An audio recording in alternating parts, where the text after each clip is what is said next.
morning. I was watching my adorable puppy play with a rope the other day, and it really helped to crystallize an idea that I'd like to share, which is, why do we struggle? And it seems to me that we struggle simply because we enjoy it, and it's so cute when he does it, and yet when we do it, um, there's a lot of suffering involved. All this mental suffering that is a result of the struggle. And so you might be asking, well, how can I enjoy suffering? And so here's the thing: is that I wouldn't say that you're necessarily enjoying the suffering directly, but underneath that very thin veneer of suffering is righteousness, moral superiority, and martyrdom. And those are just such seductive, juicy experiences that they compensate you for the suffering.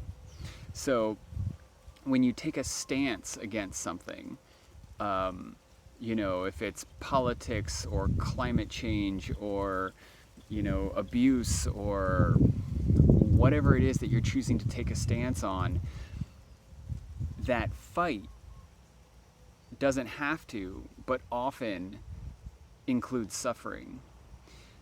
And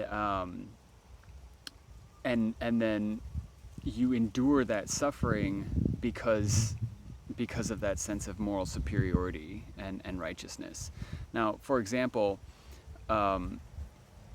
suffering and struggle don't have to go hand in hand.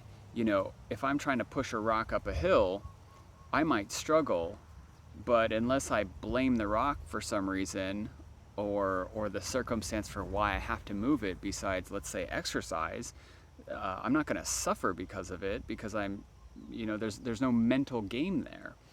But let's say, with climate change, for example,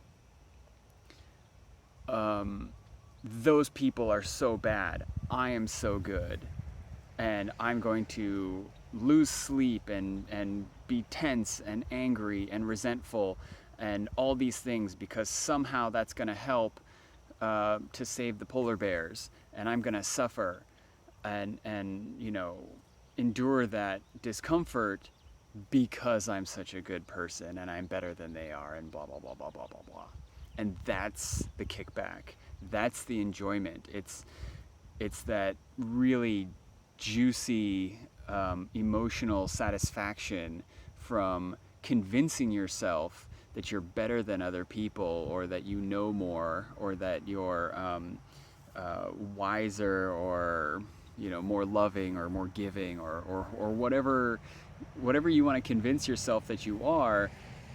That's the enjoyment of the suffering. That's why we do it. But if there was no back-end reward for suffering, I don't think anybody would actually engage with such enthusiastic vigor as we do. And so I'm saying the reason why we suffer is because we enjoy it.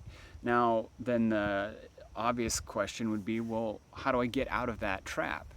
And it's to just really be honest with yourself. When you find yourself struggling and experiencing this mental suffering as a result of the struggle, just be honest with yourself. What am I getting from this? What part of my ego or sense of self is being gratified by engaging in this way? Because you can affect change without struggling. You can be proactive in your community, towards the environment, towards your neighbors, your partner. You can do good things for people without struggling with it, but just moving in a calm, loving way, and going about it like that. It doesn't have to hurt.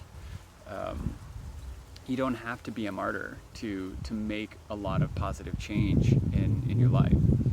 So just being really honest about why it is that you insist on doing things the way that you're doing them, such that they are uncomfortable, and what would be the real fallout to doing it in a way that's loving. Like, what would that actually cost you? Would that cost you your righteousness? Would that cost you forgiveness? And I can't say that what that would be for everybody, but that's where to start.